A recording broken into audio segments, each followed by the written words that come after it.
Hi, I'm Dawn and this is where Shabby meets Bling. Today I'm going to be using garage sale items from last year and some recently thrifted items to create some amazing Halloween decor. Why, you ask?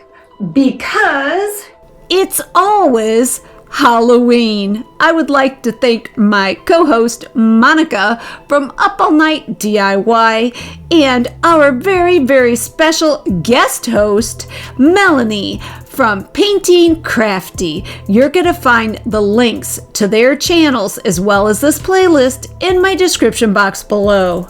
I'm sure you've all seen these vintage Halloween tin bell noisemakers. They are amazing, hard to find, and very expensive. So I am going to recreate one myself.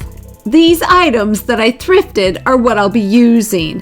Now, this cute little tin pail came with these gorgeous flowers, and that's the reason I actually bought this thing, was for the flowers. So I will be keeping those for a future project. This little tin can cost me $1.49. Yep, $1.49. This little pail will act as the base for our bell, the tin part.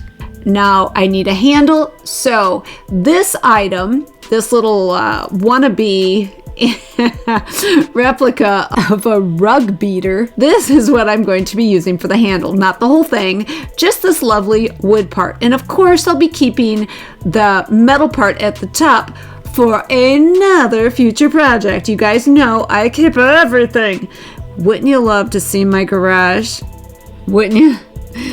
This item also cost me $1.49. I'm starting with my pail because it has some goo on it, and then once I get that sticky stuff from all of the tags off, then I need to age it, and it's going to take a little bit of time. So I'm getting started on the little pail, little bucket first.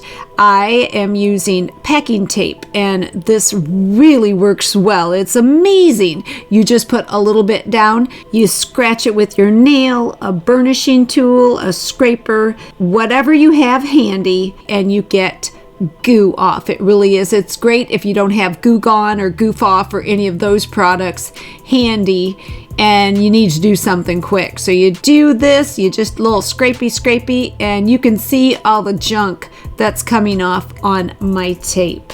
Now I need to take some of that sheen off because this thing is meant to look old, real old. when it's said and done. So I am double bagging it into a couple of produce bags, and I'm just going to pour in a little bit of ammonia. I've used this process before. I've used it in this video. I'll leave the link in the description box so you can see how fabulous this works on other items like brass. Yes, so I just kind of twist up the end of it, and I'm gonna put it inside that Ziploc bag, and I'm gonna let it sit just overnight. That's it. Just overnight should do the trick. Enough to get some of that sheen off of there so we can paint it. Because you know we're gonna paint it. While our little pail is aging, we are going to take care of the handle for our little bell noisemaker. And I am not going to fill the hole at this point. It's not necessary. Actually, it's gonna help me out a little bit. Unlike Blue's tail in my face. I'm gonna sand it down first is what I'm gonna do. I'm just gonna take a little bit of that sheen off. There's not too much of a finish left on this. So just by hitting it just real lightly, it will take care of it. Blue agrees. A little sanding first. I have used that hole and I have put a paintbrush up in there to make it easier to paint. So it's like a little handle for my handle. I am using a Waverly chalk paint, and this is the color Ink. And I apologize for the video right now, and Blue says he does not care that he is in my way. He just wants attention. But I told him, I got something to paint, and get your tail out of the way. So I paint the, oh, I love him. He's so cute. I paint I paint the handle, I give it 2 coats, and later I'm going to come back and I'm going to give it a little bit of a sand because I want it to look rustic. And in the end, I'm going to coat this thing in a matte Mod Podge. But for now, we are just painting it in that ink, black ink, chalk paint by Waverly. Here's our little pail, and you can see how much of that sheen has come off. Look at that. She looks old. She needs to look old for what we're doing next. I am going to use a scrap, little tiny scrap piece of Luan, and I'm going to draw a circle, and then I'm going to cut it out because this little circle is going to go right on top, or should I say the bottom, because the bottom is going to become the top of our little bell noisemaker. So there's my circle, and now I am going to use my coping saw to cut it out. I could use my jigsaw, but I have more control when I'm using a handheld non-electrical tool. So I can really see where I'm at. I'm going right on the inside of the circle I drew because this thing I want to be as close to the same size as that bottom of that little pail as possible. The point of the little wood disc is to sit it on top so it doesn't look like a pail turned upside down with a handle stuck to it. We have to get rid of that recessed area on the bottom of the pail, and this is a good way to do it. Once it's cut out, I take my little wood disc and I just, for now, sit it on top of my little pail turned upside down, and I'm giving it a gentle sanding. Once I actually have this glued on here, it'll get sanded even more, but for now I'm just trying to get it so it's basically the same size and shape as the bottom of my pail. Now for the first coat of paint on my bucket, my little pail, and my little wood disc. I am starting out with a Hello Hobby pumpkin, and I think this is the route I'm going to go. I have another paint waiting in the wings that's a little bit brighter orange, not so muted. I love this color, but I feel for the age that I'm trying to hit, trying to make this thing look like a 1920s noise-making, little bell, I might want to go a little deeper. So we'll see what it looks like once it's dry. It's nice and dry, and I've already made up my mind. I am going to use that other orange. It is called Pure Orange, and it is a folk art matte paint by Plaid. So I'm going to hit this. I'm already liking the way it's looking so much better for this particular project. So I'll give it a couple coats and we'll let her dry, and we will see what she looks like then. Super happy with my paint, so I am going to proceed with gluing that top little disc I made onto my little pail. This is a little wood tag that was damaged, so I figured might as well use it. It fit perfect in there. Absolutely perfect. I glued it to the little pail with 3-in-1 glue, and now I am going to glue the wood tag to the wood round with wood glue. So simple. And then I'm going to take the 3-in-1 and glue all the way around the perimeter of my little wood tag. So I'm using 2 different types of glue. Neither of the 2 will touch. They will not meet in any way, and that's a good thing. And then I'm going to sit my little tiny disc on top, and we will give it some pressure until it holds firm, and it won't take long.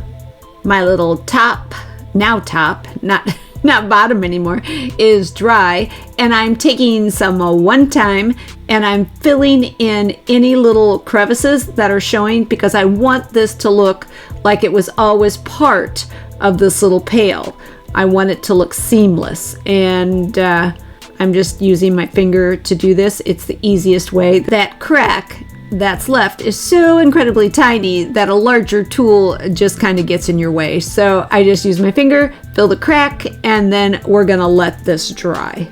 My one time is dry, and now I sand it. And this is a really good opportunity for me to make sure that little wood disc that I glued on top is looking like it was always part of this little pail. I round the edges a little bit and I get in that little groove, and once I give it another coat of paint, this thing is gonna look spectacular. You know what I'm saying? Spectacular. Now it's time to make the clapper and figure out how I'm going to attach my handle to my little pail. And we're still calling it a pail. We will until we get the clapper done. I am using some very, very, very heavy gauged wire. This stuff is tough. It is tough. And I am going to make one of these. That little thing is a clapper from a vintage Halloween Noisemaker. And since I couldn't purchase one, I had to make my own. Once I get my first loop the way I want it, I add the little eye hook and I squeeze it shut. I continue to make my second loop while straightening out my wire the best I can. Once I determine how long this needs to be, I cut it off and then finish forming my loop and close the end together. Here's my clapper ready to go inside my bell while at the same time attaching the handle. So I get my pencil out and determine my center point. I'm just eyeballing this. Hey, this thing's supposed to look old, so if it's a little wonky, so be it. I get my drill and I drill through both the wood components as well as the little metal pail and make a nice hole for that eye screw to come up through the bottom of my tin out the top. Now to drill a hole in the top of my handle. I don't want to use the hole that's existing. I'm going to fill that in. There's an indentation on the top of the handle that I'm going to use as a guide when I drill through the handle. And it will start with a small drill bit. I will gradually increase the size of the drill bit until it fits that eye screw just perfectly. I don't want that hole too big because then I'd be back where I was at, filling a hole like I would have had I used the original hole on the bottom of the handle to begin with. I hope that makes sense. I hope so. Once I get the size hole I'm looking for, I screw on my handle nice and tight and straight. Nice and tight and straight. Now I fill that hole I didn't use with one time and I'll let it dry. And then I'm going to give a final touch-up coat of paint to the bell part, to the metal part of this project. Once my handle is dry, I give it a little bit of a sanding to rough up some areas to make it look old and to curve the top just a little bit, to put a little rounded edge on that top and make sure my one time is flat. Well, you might think Halloween by seeing our bell Noisemaker with orange and black, but it really needs some images, and you can find some great free images online. You can buy some great images online. And I did find some great free ones. And I also went into my Canva and found some other amazing vintage Halloween images. And I scaled them to the size I wanted them. And I printed them out. And now I'm giving them a little trim job, a little haircut. I'm cutting them out. And once I get them all cut out, I will arrange them temporarily on my cardboard because I don't know exactly how I want this design to look. I want to use a lot of these images. They're super cool. I mean, ridiculously cool. And I want to use as many as I can without overdoing it. So I cut out all my little components. I lay them out to start my design. This is a dry fit. I won't Mod Podge until I get the design exactly the way I want it. I'm taking my time because if I don't get the design right, it won't look authentic. It may look too bare, too sparse in places, and it may look overdone in others. So by making sure I've got the design exactly the way I want it, I will be happy with my Noisemaker when it's complete. Once I'm satisfied with my design, I will Mod Podge them in place. I'm using a matte Mod Podge. The handle will get Mod Podged as well, and the entire piece will get at least 3 coats. I picked up this little gem at a garage sale last summer for $1. And turns out it is a 1960s blow mold. It is a peerless Halloween blow mold, and it evidently was supposed to have some kind of little flashlight or lighting mechanism inside. Mine did not.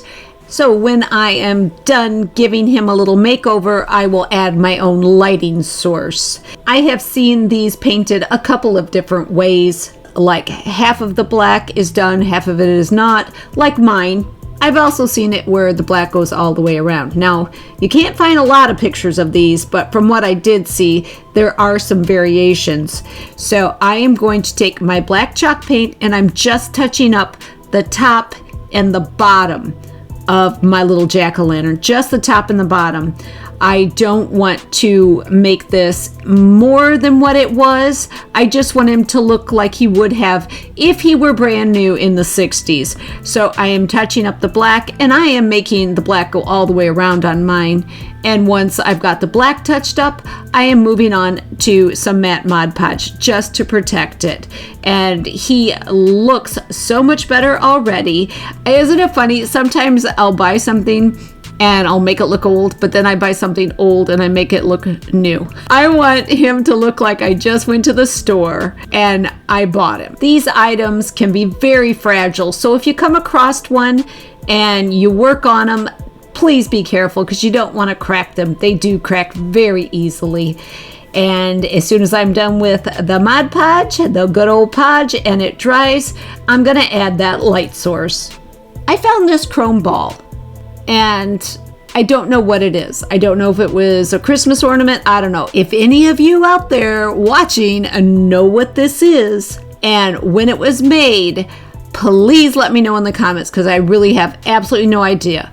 I picked it up for $1 at my favorite resale shop, and I thought, I'm going to do something fun with that. Well, of course, with the ribs in it, it kind of looks like a pumpkin. It's kind of reversed ribs where the pumpkin ribs go in, this one goes out. So I just thought maybe just make it Halloween. I am going to paint it just with two different colors. I'm going to use a Hello Hobby pumpkin chalk paint, and I will use a Waverly ink chalk paint. And I'm just going to go in between the ribs and I'm going to alternate colors. So I am taking my time and I'm going to paint a couple of coats in between each of the ribs, letting that chrome rib shine through. And then once I'm finished, I will coat the entire painted surface in Mod Podge. A matte Mod Podge. My projects are complete. Let's take a look. Here's our 1960s blow mold jack-o'-lantern before. Here he is after. A little bit of paint on the top and the bottom and a little bit of Mod Podge, and he looks brand new. He looks old new. He looks vintage new. I love him. I used a piece of plastic packing foam cut to fit to place inside him with a little flickering tea light. And there you have a lantern.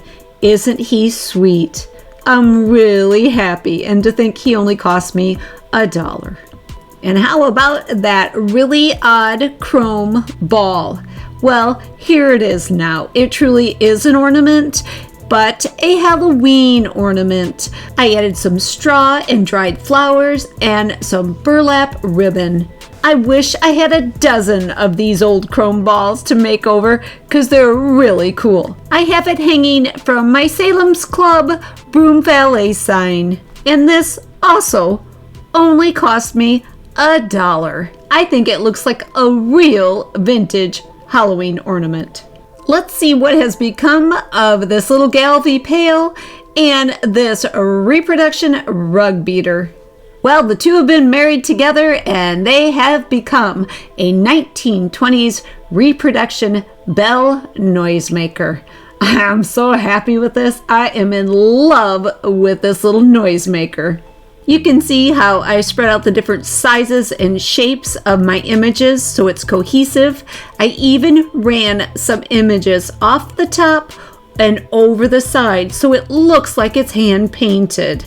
I added some stars and some little bats. I love little bats. So cute. How about that skull? How cool and vintage looking is he? Absolutely adore this. I will be making more different shapes, different sizes, different images. I want to make a whole collection. I am just ecstatic with how absolutely fabulous this little noisemaker came out. For $3, I think I got my money's worth. This has been It's Always Halloween. I'd like to thank again my co-host Monica and our special guest host Melanie for joining me. You're going to find the links to their channels and this amazing playlist in my description box below. You can catch our next It's Always Halloween on Saturday, May 24th, when we will have a brand new special guest host. I hope you enjoyed this video. If you did, give it a like, share it with your family and friends and anyone that likes DIYs, thrifting, repurposing, Halloween, and vintage Halloween decor. You can follow me on Instagram, and don't forget to check out my shop on Etsy. Leave me a comment. I would really love to hear from you. Ring the bell for notifications of all my upcoming videos. Subscribe. It's a great way to support my channel. But for now, this is Dawn with Shabby Meets Bling. Thank you so much for watching. I look forward to seeing you next time.